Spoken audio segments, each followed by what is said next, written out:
లోకంలో ఒక సామెత ఉంది. ఇంట గెలిచి రచ్చ గెలువు. ఎందుకంటే ఇంట గెలు అన్న మాటకు అర్థం ఏంటంటే అసలు నీ ప్రేమ నిలబడడానికి పరిమితంగా భగవంతుడు కొంతమందిని ఇచ్చాడు. ఏం చేస్తావో చూద్దాం. ఆ సంఖ్య పెరిగే అవకాశం లేదు. అదంతే, అలాగే ఉంటుంది.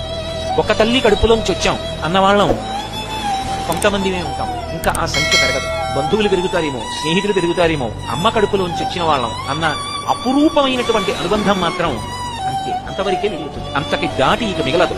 ఏదో అమ్మ కడుపున ఉన్న వాళ్ళం నలుగురం ఉన్నాం అనుకోండి, నాకు 50 ఏళ్ళు వచ్చినా నలుగురమే, 60 ఏళ్ళు వచ్చినా నలుగురమే, 70 ఏళ్ళు వచ్చినా నలుగురమే, 90 ఏళ్ళు వచ్చినా నలుగురమే. ఎప్పటికీ మేము నలుగురమే ఉంటాం.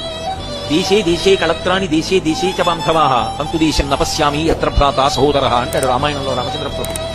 ఎక్కడికో వెళ్ళినా పెళ్ళవుతుంది, భార్య దొరుకుతుంది. ఎక్కడికి వెళ్ళినా బంధువులు దొరుకుతారు. ఎందుకనంటే కాబట్టి బంధువులు దొరుకుతారు, స్నేహితులు దొరుకుతారు, తోడపుట్టినవాళ్ళు. అమ్మ కడుపులో నుంచి మేము నలుగురం కలిసి వచ్చాం అన్నవాళ్ళు ఇంకంతే, వాళ్లే ఉంటారు.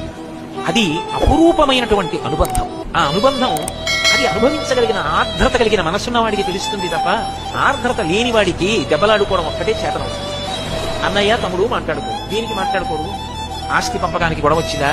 అసలు ఆస్తి లేదు. మరి దేనికి దెబ్బలాడుకుంటున్నారు? కారణం లేదు. పెద్దలు ఎవరైనా వింటే నవ్విపోతారు. ఏ కారణం లేకుండా అన్నదమ్ములు ఇద్దరు సంవత్సరాలుగా మాట్లాడుకోలేదు. అప్పుడు ఏమి యోగ్యత కలిగిన బ్రతుకులు ఆ బ్రతుకులు? అది జీవితం కాదు.